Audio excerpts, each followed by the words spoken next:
오늘의 하나님의 말씀의 제목은요, 사울을 파괴한 죄입니다. 제목 자체가 이 몸을 떨리게 하네요. 날씨도 차가운데 사울을 파괴한 죄입니다. 아주 오래된 이야기인데요, 한 잘생긴 젊은 미국인 청년 하나가 오사카에서 나가사키로 향하는 배를 타고 있었습니다. 이 한 잘생긴 젊은 미국인 청년은요, 미국에서 일본 선교사의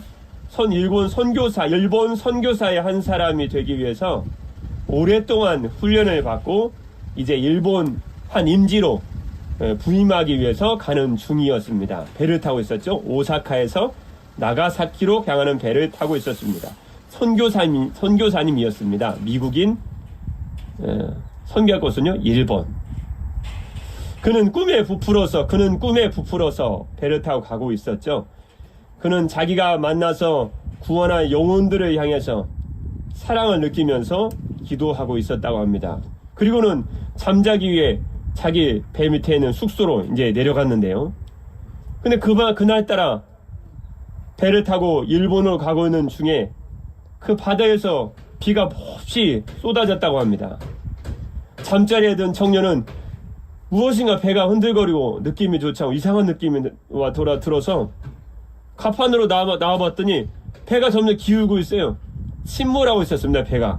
자기 깜짝 놀랐죠. 자다가 나왔는데. 그는 자기의 구명대를 메고 갑판 위로 서둘러 올라왔습니다. 죽을 수 없잖아요. 그래서 곧이어 배가 침몰해 보였어요. 폭풍 속에 막 밤에 비가 내렸는데 폭풍 속에 그 청년이 탄 배가, 선교사님이 일본에 선교하러 가다가 침몰해서 물속에 잠기고 있었습니다. 자기는 구명대를 입고 있었기 때문에 침몰한 배 가운데서도 이렇게 떠 있었는데요. 근데 자기 바로 앞에 물속에 둥둥 떠서 허우적거려서 나왔다 들어갔다는 한 여자를 발견했습니다. 근데 잘 보니까 칠흑 같은 밤에는 잘 보니까 할머니가 살려고, 본인은 구명대가 없으니까 배분됐거든요. 자기는 1등 선교사로 1등 실에서 타고 있었기 때문에 자기 구명대를 차고 나와서 살았는데, 자기 앞에서 할머니가 살려고 허우적거리면서 올라갔다 내려갔다 하면 살려달라고 하는 거예요. 뭐라고 알지 못한 말 하는데 살려달라는 일본 할머니였습니다. 구명대는 1등 선실에만 배분되었기, 1등 선실에만 탄 사람들에게 배분되었기 때문에 할머니는 구명대가 없었던 거죠. 그러니까 죽음을 위해서 죽음을 기다리고 있던 할머니였습니다. 그래서 선교사님이잖아요. 죽어가는 할머니를 내버릴 수 없어서 자기 구명대를 서둘러 벗었습니다. 그리고 할머니에게 구명대를 딱 입혀주면서 일본 선교사로 가려고 했지만, 일본 선교사로 가려고 했던 이 젊은 청년이 최초이자 그리고 마지막 설교를 합니다. 이 할머니에게. 자기는 죽죠. 이제 할머니는 살고요. 할머니를 살기 위해서 구명대를 벗어 주었으니까요. 최초이면서 마지막 이 선교사님의 설교를 합니다. 할머니, 나중에 구출이 되거든 다른 사람에게 이 말을 꼭 전해 주십시오. 내가 할머니 대신 죽고 내 생명을 할머니에게 드린 것처럼 하나님은 사람이 되어 이 땅에 오셔서 모든 사람의 죄, 할머니와 나의 죄를 위해서 죽으셨고 자기의 생명을 주셨습니다. 그 이름은 바로 예수 그리스도이십니다. 이 사실을 믿으면 영원히 살게 될 것입니다. 그리고 이 말을 마친 뒤 얼마 후에 청년은 바다 깊은 속 어둠 속으로 사라져 버렸습니다. 죽은 거죠. 그 후에 할머니는 구출이 되었어요. 기적적으로 구출되었습니다. 그리고 일본 방방곡곡을 다니면서 만나는 사람들만 얘기합니다. 이렇게 얘기합니다. 나는 예수가 누군지를 몰랐습니다. 그러나 저 칠흑 같은 밤 중에 그 비가 내리는 중에 배가 침몰하는 그 중에서 자기의 구명대를 벗어서 나에게 입혀주면서 그 청년이 하는 말이, 청년처럼 내 생명을 위해 청년처럼 죽은 사람이 있는데 그분이 봐도 하나님의 아들 예수님이시랍니다. 그러면서 방방곡곡에 그 예수님, 한 번도 들어본 적이 없고 알지도 못했던 예수님, 그 청년이 자기를 위해 죽은 것처럼 그 예수님의 자기의 죄를 위해 죽으셨다니까 그 말을 할머니는 전할 때마다 그 예수라는 사람이 나를 위해 죽었답니다. 청년처럼. 그 말 할 때마다 자기를 위해 죽은 청년이 생각나서 그렇게 펑펑 울고 다녔다고 합니다. 그래서 그녀는, 그 할머니는 그 후에 성경을 열심히 읽은 후에 스스로 전도자가 되었다고 하죠.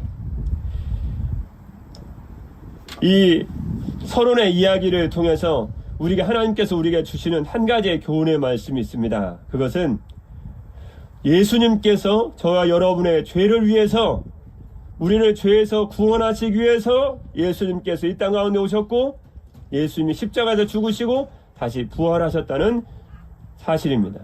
예수님 우리를 죄에서 구원해 내셨다는 거예요. 청년의 이름은 모르지만 그가 할머니를 구하기 위해서 대신 구명대를 씌워주었던 것처럼 주님은 십자가를 지시고 저와 여러분의 죄를 위해 죽으셨고 우리를 죄에서 구원하신 분이 바로 예수 그리스도라는 하나님의 아들이십니다. 오늘의 말씀은요, 사무엘상서 22장 말씀 읽으면서 끝없이 한 가지의 생각을 하게 됩니다. 죄가 무섭구나. 죄가 무섭구나. 오늘 9절 말씀입니다. 9절 시작입니다. 그때 본문의 첫 절 말씀이죠. 그때 에돔 사람 도액이 사울의 신하 중에 섰더니 대답하여 이르되 이세 아들이 노베 와서 아히두베의 아들 아히멜렉에게 이른 것을 내가 보았는데, 전 시간에 주일 오전에 드린 말씀이 오늘 말씀 전인 사무엘상서 21장 말씀 아니었습니까? 전 시간 주일 오전에 드린 말씀은요, 전능하시고 존귀하신 주님의 말씀은 다윗이 사울의 칼날을 피해서 도망하던 다윗이 노분 제사장들이 사는 땅이었으니까 노베에 사는 오늘 말씀에 사울에게 죽임을 당한 아히멜렉을 찾아갑니다. 그래서 저번 주 주일 말씀이 기억나신 것처럼요, 아히멜렉으로부터 세 가지의 선물을 받죠. 첫 번째는 사울의 칼날을 피해서 광야로 도망가야 되니까 양식, 떡을 얻습니다. 그 다음에 자기의 몸을 허겁지겁 나왔기 때문에요, 자기가 죽인 블레셋 장군의 골리앗의 칼을 자기가 하나님께 드렸는데 다시 자기에게 돌아왔어요. 무기를 얻습니다. 골리앗 장군의 칼을 얻죠. 거기서 마지막 자신이 향한 하나님의 뜻을 발견해요. 하나님, 내가 어디로 가야 됩니까? 내가 무엇을 해야 됩니까? 왜 내가 이런 삶을 살아야 됩니까? 자기의 삶을, 자기를 향한 하나님의 뜻을 발견하고, 제일 중요하죠, 그리고 광야로 가게 됩니다. 떡과 무기와 하나님의 뜻을 알고 발견하고 광야로 가게 되죠.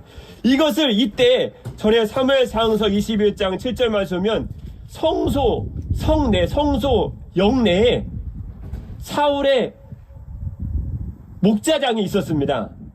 왜 있었는지 정확히는 알 수 없어요. 그러나 의식을 하기 위해서 머물렀던 것 같습니다. 목적이 있어서 머물렀다는 그 단어를 쓰고 있거든요. 아마 여러 가지 정결례라든가 이유가 있어서 온 것 같은데요, 이 사람은 이스라엘 백성이 아닙니다. 에돔민입니다. 하나님에 대해서 잘 몰라요. 근데 무슨 의식이 있어서 온 것 같아요. 왜냐하면 사울의 아주 중책인 높은 직위인 목자장의 일을 맡고 있었거든요. 그 도액이 딱 그곳에 있었어요. 다윗이 눈치를 챈 거죠. 얘가 언제 내가 제사장 아히멜렉을 찾아와서 이런 도움을 받았는데 사울한테 밀고 하겠구나. 그 말대로 9절 말씀에 사울이 자기 신하들을 다 모아놓고, 특히 주로 자기가 베냐민 족속 출신이니까요, 베냐민 족속 사람들 대부분 중책에다 다 올려놨어요. 천부장, 백부장. 그래가지고 베냐민 사람들을 그렇게 부르는 거예요. 왜냐면 자기 친족들이잖아요. 가까운 친족들. 다른 지파가 아니고. 그래서 베냐민 사람들 족보 정치란 거죠. 실은 자기 아는 가까운 사람들 다 천부장, 백부장 다 시켜놓은 거예요. 그래서 앞에 보면 사울이 이 베냐민 사람들아 그러면서 얘기한 것이, 그렇게 사울이 그런 족보 정치를 하고 있었기 때문에 그랬습니다. 옳지는 않죠. 7절 말씀, 베냐민 사람들아 들으라 그러면서 너희가 다윗과 하나가 되어서 왜 다윗이 내 아들과 맹약을 하는데도 나한테 왜 얘기 안 하고, 내 아들이 다윗을 시켜가지고 라인 웨이퍼 몰래 숨어가지고 날 죽이러 기다렸는데 완전히 억지죠. 이게 억지입니다. 시기와 질투로 눈이 멀어서 이미 사울은 영적 감각을 완전히 잃어버렸습니다. 왜 나한테 밀고 왔냐는 거죠. 완전히 억지죠. 그때 9절 말씀에 에돔 사람 도액이 아닙니까? 목자장으로 출세했던 사람 아닙니까? 사울을 통해서 이방인이지만요. 상당히 이방인인데 이렇게 출세를 했어요. 이해도 잘 안 되지만 하여튼 놀랍게 출세를 하는 사람입니다. 그때 사울한테 아부를 하기 위해서 9절 말씀이에요. 그때 에돔 사람 도액이 사울의 신하 중에 섰더니 저요 하고 대답을 한 거예요. 내가 다윗을 봤습니다. 사울한테 인기를 더 얻으려고, 더 높아지려고. 인간의 욕심은 한이 없겠죠. 이세의 아들이 9절 중간입니다. 이세의 아들이 다윗을 굉장히 업신여기는 말입니다. 니까지 거 그런 뜻입니다. 아주 다윗을 업신여기는 거예요. 다윗은 굉장히 직책이 높았거든요. 솔직히 사울의 사위도 되지 않습니까? 근데 이 에돔 사람 도액이 지금 사울이 다윗을 미워하는 걸 보고 다윗을 아주 깔보는 말 하는 거예요. 이세 아들이다. 이세 아들이 노베 와서 성소 안에 내가 있을 때 아히두베 아들 제사장 아히멜렉, 그때 제사장은 아히멜렉이었죠. 아히멜렉에 이른 것을 내가 보았는데, 아히멜렉이라는 이름은 좀 기억해 놓으십시오. 이 가문이 오늘 완전히 멸살 당하거든요. 멸족되거든요. 원래 엘리 제사장의 증손입니다. 원래 엘리 제사장은 하나님이 멸하신, 하지만 그 이면에 더 중요한 것은 사울의 죄가 있었죠. 어떻게 됐든요. 이세 아들이 노베 와서 아히두베 아들 아히멜렉에 이른 것을 내가 보았는데 10절 말씀이에요. 중요한 얘기를 하죠. 밀고의 중요한 내용입니다. 아히멜렉이 그를 위하여 다윗을 위하여 여호와께 묻고 그에게 떡을 주었죠. 음식도 주고 그 다음에요. 블레셋 사람 골리앗의 칼도 주더이다. 다 얘기하죠. 다윗을 위해서 하나님의 뜻도 물어서 알려줬습니다. 음식 떡도 줬고요. 칼도 줬습니다. 그러면 지금 누구를 죽이라는 거예요?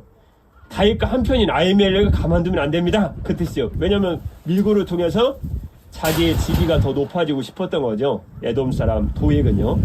나중에 이 얘기를 가지고 시편을 다윗이 하나님께 호소하는 시편을 쓰게 되죠. 그때 11절 말씀에요. 사울이 사람을 보내어 아히두베 아들 제사장 아히멜렉과 그의 아버지의 온 집 곧 노베에 있는 제사장들을 부르매 그들이 다 왕께 이른지라. 제사장 아히멜렉과 그의 제사장 가문을 다 불러들인 거죠. 사울왕이 죽이겠다는 거죠 뭐. 근데 13절 말씀에 사울이 그에게 이릅니다. 제사장 아히멜렉에게 이렇게 이릅니다. 내가 어찌하여 이세 아들과 공모하여 나를 대적하여 그에게 떡과 칼을 주고 그를 위하여 하나님께 물어서 그에게 오늘이라도 매복하였다가 나를 치게 하려 하였느냐. 완전히 억지죠.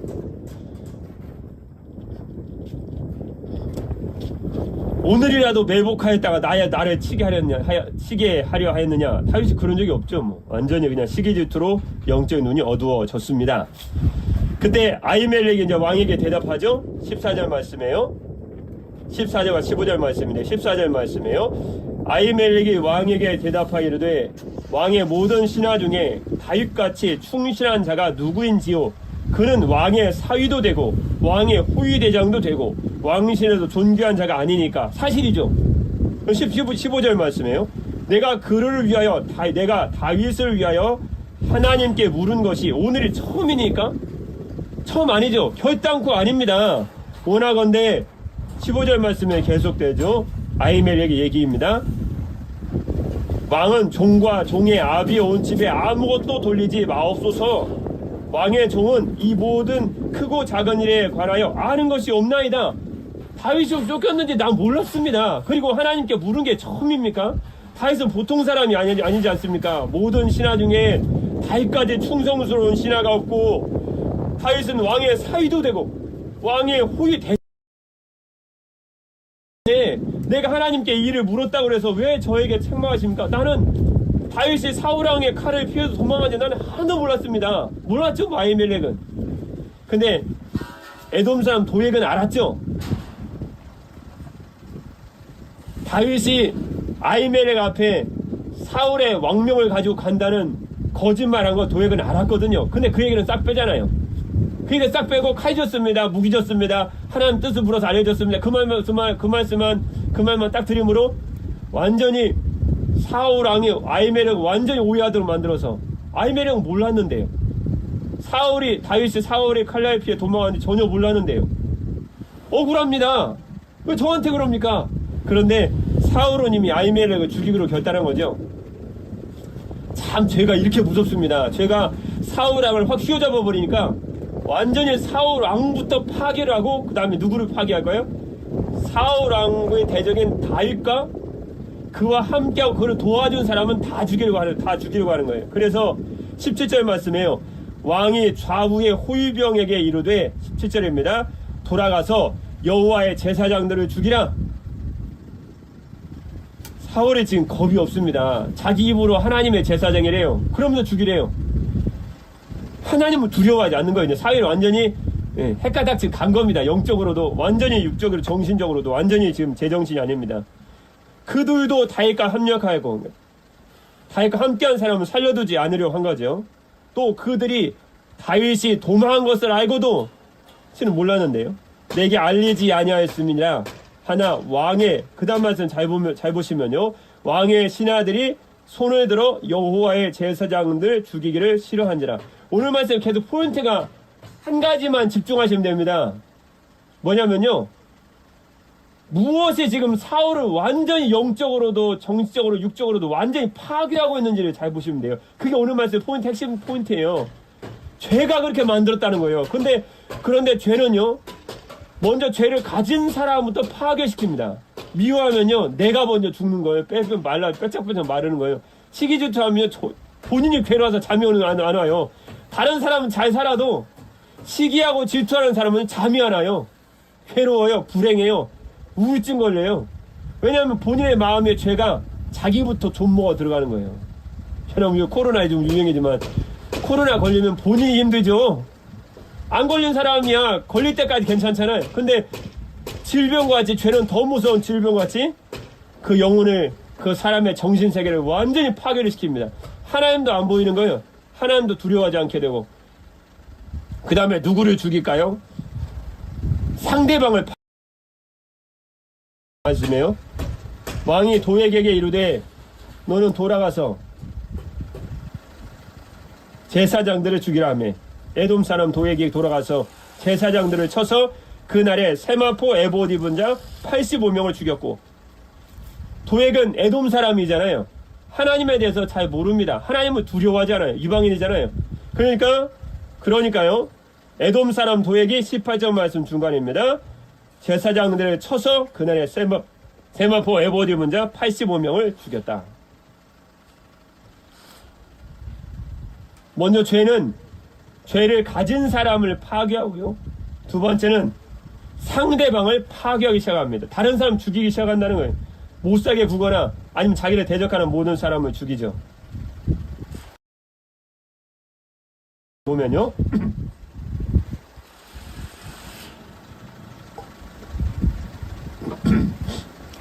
여기 있는 분이 우리가 출가하다 불을 피워놓으셨네.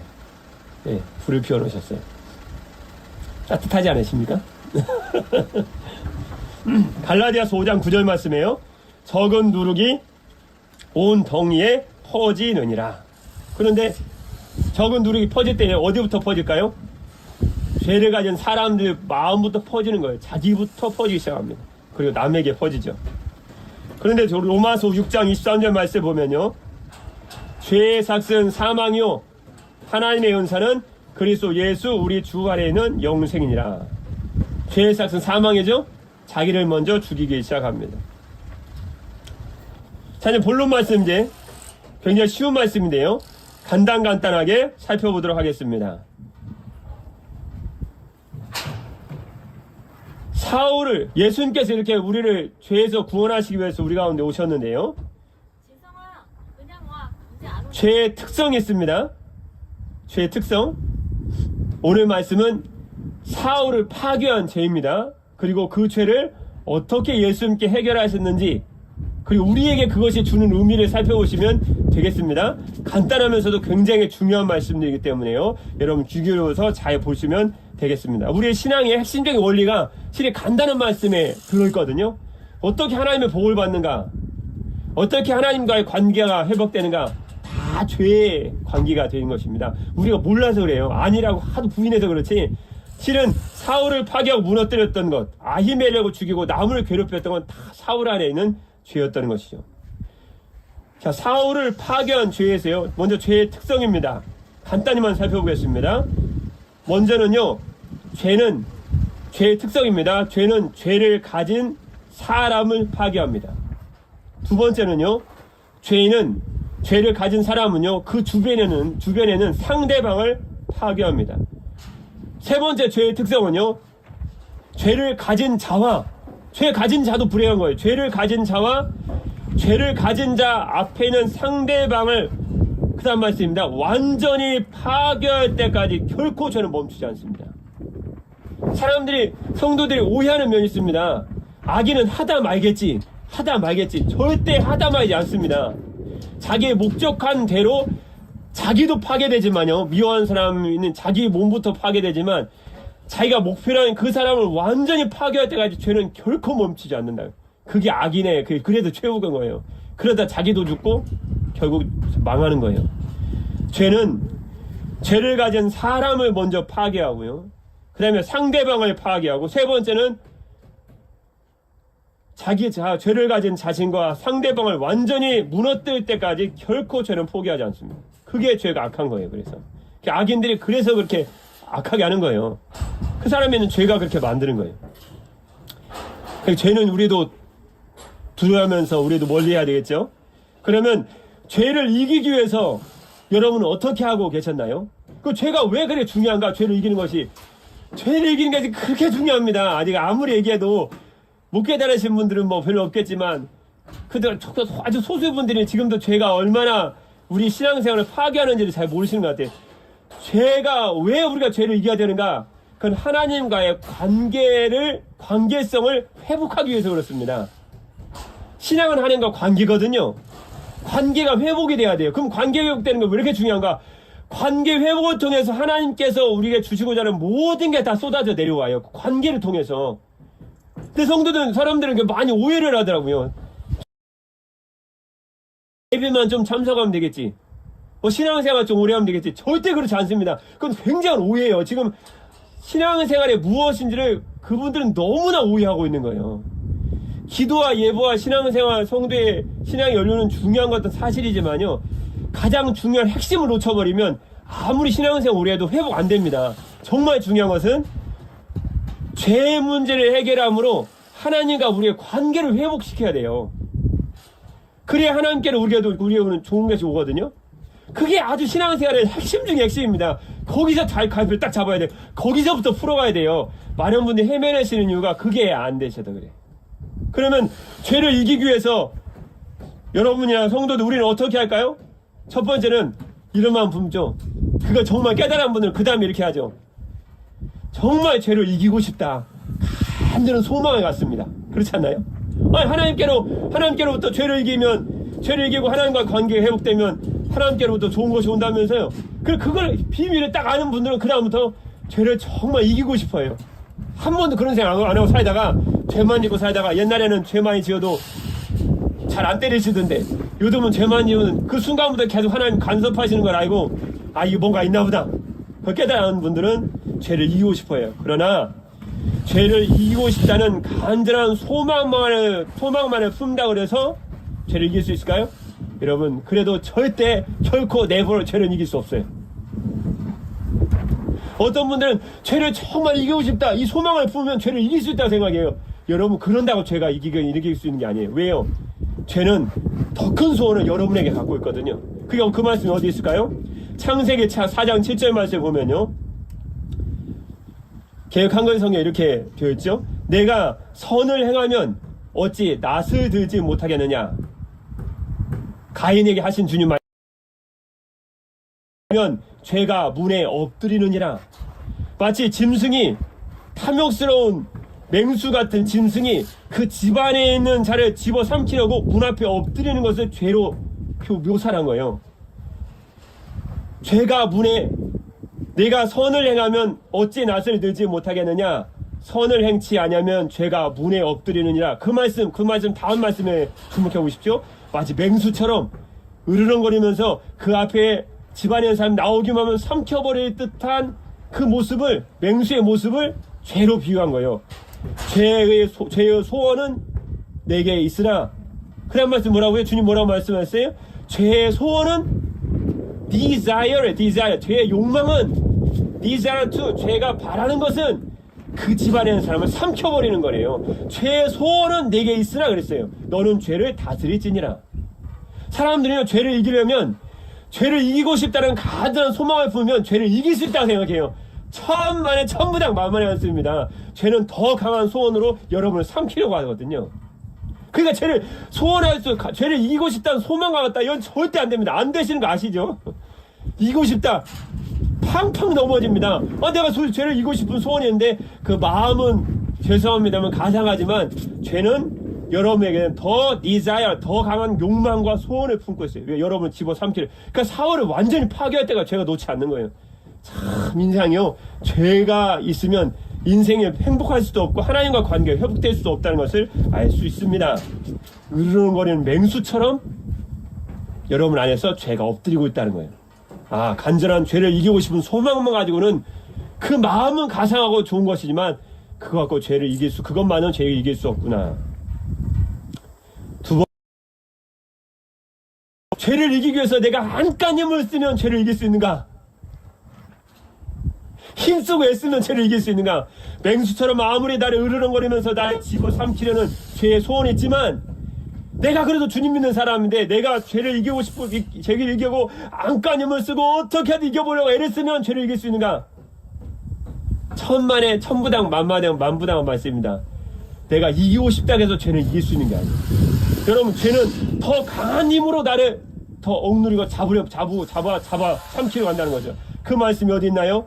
죄의 법 영향 아래 살았던 바울이 로마서 7장 말씀에서 자신의 이 죄의 영향력에 대해서 자기의 죄의 영향력에 대해서 이렇게 얘기합니다.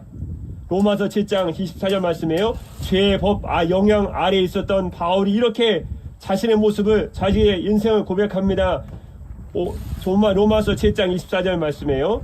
오호라, 나는 곤고한 사람이로다. 이 사망의 몸에서 누가 나를 건져내랴. 이게 무슨 말씀일까요? 오호라, 나는 곤고한 사람이로다. 이게 무슨 말씀일까요? 내 육체에는 또 다른 법이 있습니다. 그 뜻입니다. 그것이 내 마음의 법과 싸워서, 내 마음은 정말 하나님의 뜻대로 살고 싶은데 이 육체 안에 죄의 법이 내 마음의 법과 날마다 싸운다는 거예요. 그래서 죄의 법 아래로 나를 끌어들인다는 거예요. 죄의 종으로 만든다는 거예요. 그때 바울이 이렇게 고백하죠.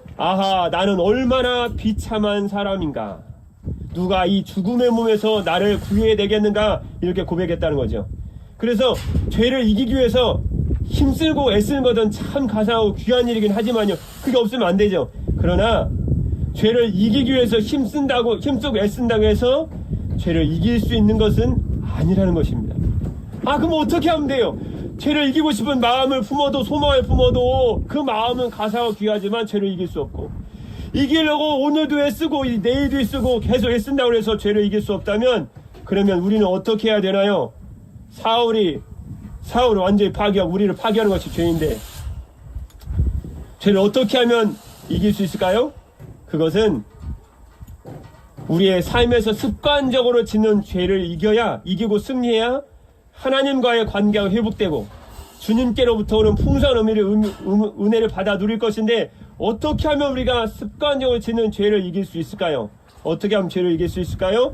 그때 로마서 7장 말씀에 자기를 곤고한 사람이라고 외친 바울이 이렇게 얘기합니다. 로마서 7장 25절 말씀이에요. 우리 주 예수 그리스도로 말미암아 하나님께 감사리로다. 이렇게 무슨 말씀일까요? 여러분, 그토록 힘쓰고 애쓰고 소망 갈망해도 이길 수, 너무나 간단하게 우리 죄를 위해서 죄를 지시고 십자가 지신 예수 그리스도만을 그 말씀, 그 다음에 포인트 말씀입니다. 전폭적으로 의지하기만 하면 그 다음부터 죄가 이겨진다는 거예요. 희한한 일입니다. 그러면 된다는 거예요. 우리가 아무리 힘쓰고 애쓰고 이게 안 될 것 같잖아요, 여러분. 우리가 소망하면 될 것 같고 우리가 애쓰면 될 것 같고 내가 그래도 노력해야지, 내가 힘써야지. 그러면 죄에 대해서 한없이 팍팍 넘어지는 내가 나를 위해서 십자가를 지시고 부활하신 그 주 예수 그리스도의 은혜만을 전폭적으로 내 맡깁니다. 그리고 딱 맡겨놓으면 희한하게 그때부터 죄를 이기기 시작한다는 거예요. 누구의 힘과 능력과 은혜로 이길까요? 로마서 7장 25절 말씀 딱 맞는 바울을 통해 주신 주님의 말씀 아닙니까? 우리 주 예수 그리스도로 말미암아 하나님께 감사리로다.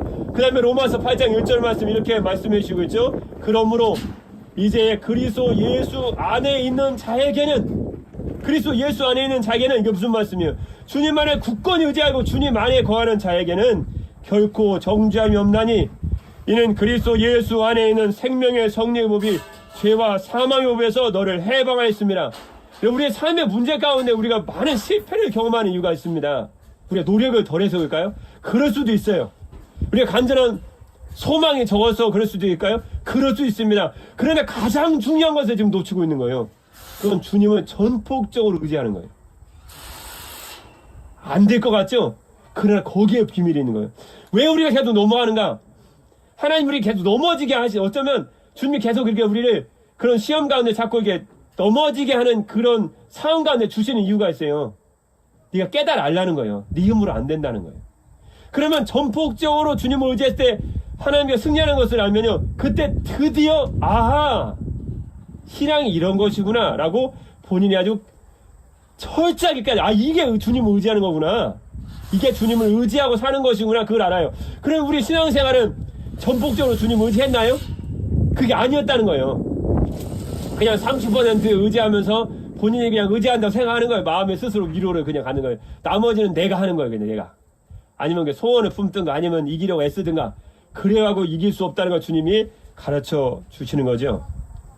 이 로마서 8장 2절 말씀에는요, 이것은 그리스도 예수님을 통해서 생명을 주시는 성령님의 능력이 죄와 죽음의 굴레에서 여러분을 해방을 시켜 주셨기 때문입니다 라고 쉽게 번역한 성경, 현대를 번역 이렇게 성경에 번역하고 있습니다. 죄와 죽음의 굴레요, 말이나 소에게 곱비를 매잖아요. 곱비에 매는 줄이 굴레거든요. 굴레 딱 매면 꼼짝을 못해요. 아무리 힘센 소도 당겨버리면 아프니까 끌려간다고요.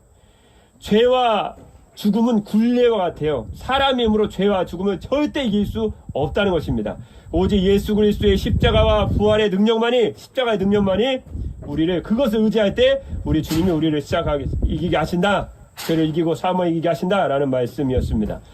그래서 요한복음 1장 29절 말씀에 보면요, 이튿날 요한이 예수께서 자기에게 나오신 보고 이르되, 그 다음에 예수님께 뭐라고 예수님께 대해 뭐라고 세례요한이 말했을까요?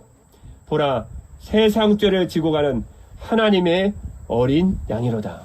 힘써도 애쓰고 애써도 애쓰고 간절히 소말해도 하는, 가슴을 쳐도 하는, 울어도 안 되는 죄를, 세상 죄를 지고 가는 하나님의 어린 양이 담당하심으로 그분의 십자가를 통해서 여러분과 제가 용서받고 드디어 죄와 사망의 굴레를 이기고 나올 수 있도록, 깨뜨리고 나올 수 있도록 우리 주님께서 역사하신 줄 믿습니다. 그래서 요한에서 2장 2절 말씀에 이렇게 유명한 주님의 말씀 주시지 않으셨습니까? 그는 예수님이시죠?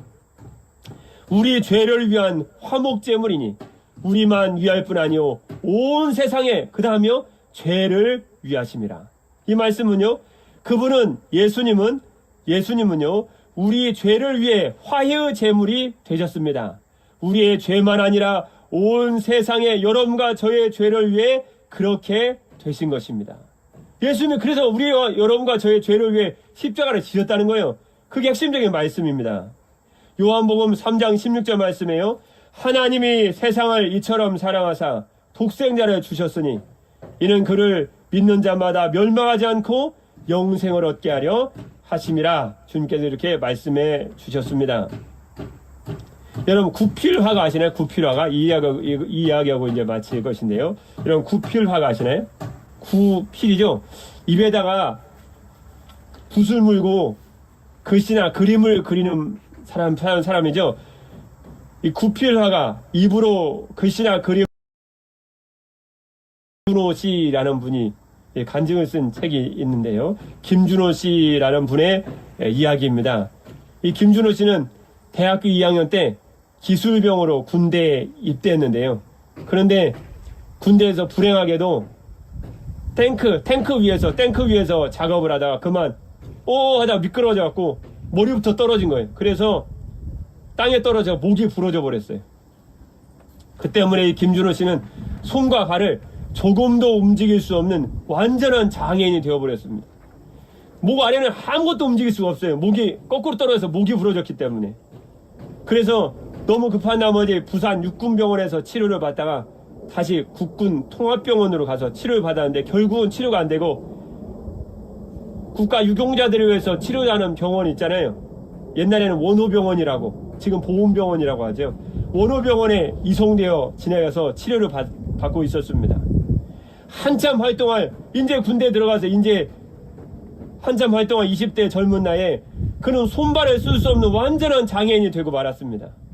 처절한 이런 장애인의 전신마비, 목 아래에 있는 게 다 마비가 된 처절한 몸이 마비된 상황 속에서 매일 절망과 슬픔으로 지내했는데요. 또한 너무 오래 병원에 누워서 몸을 전혀 움직일 수가 없으니까요. 손과 발을 움직일 수가 없기 때문에 엉덩이하고 어깨 쪽지가 욕창이 걸려서 썩어 들어가기 시작합니다. 수술하고 다른 곳에서 살을 갖다 이식 수술하는데 마취가 필요 없어요. 어차피 몸 전체가 목 아래가 전부 다 전신마비이기 때문에 마비가 되어서 마취 안 해도 느낌이 없는 거예요. 전혀. 살을 갖다 붙여서 떼다 붙이든지 살을 뜯어내는지 전혀 느낌이 없습니다. 목 아래부터 발가락까지 전혀 감각이 없었던 거죠. 그냥 그 사람은 아침부터 캄캄한 저녁을 맞기까지 오직 천장만 바라보고 있는 거예요. 오직 아침부터 저녁까지 천장만 바라보고 살면서 자신의 삶을 끝없이 저주합니다. 자살하고 싶어도 자살할 수가 없어요. 손이 움직여야 자살을 하죠. 발가락에도 움직여야 자살할 텐데 손과 발이 마비가 되고 전신이 마비가 된 상태에서 자살도 할 수 없고 자살도 불가능한 상태였습니다. 그래서 늘 하루하루 자기가 언제 죽나, 이러다 언제 내가 죽을 수 있나 자학 속에서 살아가다가 어느 날 그분도 다리를 못 쓰는 분이셨는데 어느 날 휠체어를 탄 두 전도사님이 머리만 살아있는, 머리만 감각에는 이분한테 찾아왔습니다. 이 김준호 씨한테 찾아온 거예요. 그래서 전도를 한 거죠. 예수님 믿고 간절히 전도를 했습니다. 예수님 믿고 마음의 평안을 얻으십시오. 예수님은 우리 죄를 위해 죽으시고 부활하신 우리의 참된 구세주십니다. 당신의 모든 수고하고 무거운 짐을 그분에게 다 메어 맡기고 그분이 모든 짐을 지실 수가 있습니다. 간절한 전도에 이은 눈물 어린 그대의 기도로 말미암아 이 김준호 씨가 드디어 예수님 믿게 됩니다. 예수님을 마음속으로 모셔드리기로 결심하지. 예수님을 마음에 모셔드렸습니다. 그러자 칠흑과 같은 어둠의 마음이 다 사라지고 갑자기 형언할 수 없는 평안과 생명의 빛이 자기 마음에 비추는 걸 경험해요. 그러면 알 수 없는 불행으로만 살아고 자기 삶은 저주만 하고 천장만 바라보고 살았던 사람이 갑자기 마음속에 생각하지도 못한 기쁨과 희열이 막 쏟아나는 거예요. 아, 내 인생을 살겠구나. 그 부정적인 마음이 다 사라지고 긍정적인 마음으로 자기 마음이 변한 거예요. 날마다 탄식과 눈물로 지내던 그가 갑자기 마음의 기쁨과 웃음을 회복하고 자기 인생이 바뀌고 기쁨과 웃음의 인생으로 인생이 완전히 바뀌어버렸어요. 주님 만나고 갑자기 자기 인생이 변한 거예요. 행복은 여기에서 그치지 않았습니다. 그 원호병원에, 그 보훈병원에 간호 실습하기 위해서 아가씨가 한 명 찾아왔는데요. 그 원호병원에서 간호 실습하기 위해서 찾아온 아름다운 아가씨가 결혼하자고 청혼을 한 거예요. 그래서 원호병원 목사님을 주제로 딴딴한 결혼식을 올린 거예요. 목 위에 부으면 살아있는데. 근데 무엇보다 중요한 것은 하나님께서 갑자기 이 김준호 씨에게 하나님이 놀라운 능력을 주셨는데요. 입에다 붓을 물고, 그 국필화가 입에다 붓을 물고 그림과 글씨를 쓸 수 있게 하신 거예요. 처음에 입에 붓을 물고 그림을 그리니까 입이 막 부르트고 너무 힘드니까 몇 번이나 좌절하려고 낙심하고 그냥 포기하려고 했는데 뭐 예쁜 아내가 생겼잖아요. 아내가 격려하고 설득을 하고 다시 붓을 입에다 물어주니까 조금씩 나아지다가 나중에 남들이 감탄할 만한 예수의 경지로까지 들어가게 됩니다. 그 기도하면서 동양화와 서예 수집점을 모아서 세종문화회관에서 전시회를 열었는데 그 그림에 모든 사람의 충격과 감동을 감탄한 거예요. 너무너무 잘 그리고 너무 멋지게 그린 거예요. 그에게 예수님이라는 신앙이 없었다면 이렇게 훌륭한 작품과 그의 인생의 변화가 찾아올 수 없었겠죠. 예수 그리스도께서는 그림을 그리는 김준호 씨처럼 온갖 죄로 인해 절망과 낙심할 수밖에 없는 저와 여러분을 위해서 십자가로 죄를 지시고 우리에게 희망이 가득한 삶과 인생을 그분은 허락해 주셨습니다. 열어주셨죠. 사울왕은 하나님의 말씀에 불순종하고 죄의 지배를 받음으로 죄를 가진 자신도 파괴하고 남도 어려움에 빠뜨리는 인생을 살아갔습니다. 그러나 저와 여러분이 주님 안에 온전히 의지함으로 온갖 죄를 이기고 승리하는 삶을 살아간다면 주님과의 관계가 회복되고 주님께로부터는 충만한 은혜를 받아 누릴 것입니다. 한 가지만 꼭 기억하시면 됩니다. 죄는 우리의 모든 관계를 파괴한다는 거예요. 나까지. 그러나 우리가 주 예수 그리스도를 의지하고 죄의 문제가 해결되므로 하나님과의 우리의 관계함을 회복할 수 있으면 여러분이 가진 모든 삶의 문제가 다 해결될 수 있습니다. 하나님과의 관계가 포인트 핵심입니다. 사울을 파괴한 죄의 오늘 말씀 핵심을 통해서 우리는 예수 그리스도를 온전히 의지함으로 우리는 죄의 문제를 해결받고 하나님 관계가 회복됨으로 여러분의 삶의 모든 문제가 풀리고 하나님께로부터는 충만한 축복과 복을 다 받아 누리시는 여러분 되시기를 주님의 이름으로 축복합니다. 기도하겠습니다. 인자가 온 것은 섬김을 받으려 함이 아니라 도리어 섬기려 하고 자기 목숨을 많은 사람의 대속물로 주려 함이니라. 사랑의 우리 주 하나님 아버지, 하나님의 아들 예수님은 우리를 모든 죄에서 자유롭게 하시기 위해 이 땅에 오신 줄 믿습니다. 우리 죄를 위해 우리 죄를 지시고 승리하신 주 예수 그리스도만을 의지함으로 죄의 문제가 해결받고 죄에 대해서 승리하고 하나님과의 관계가 온전히 회복되므로 주님께서 저희들에게 주시고자 하는 큰 은혜를 받아 누리는 성도들이 되게 하여 주옵소서. 우리를 모든 죄에서 이기고 승리하는 은혜를 주시는 주 예수 그리스도의 이름으로 기도드립니다. 아멘.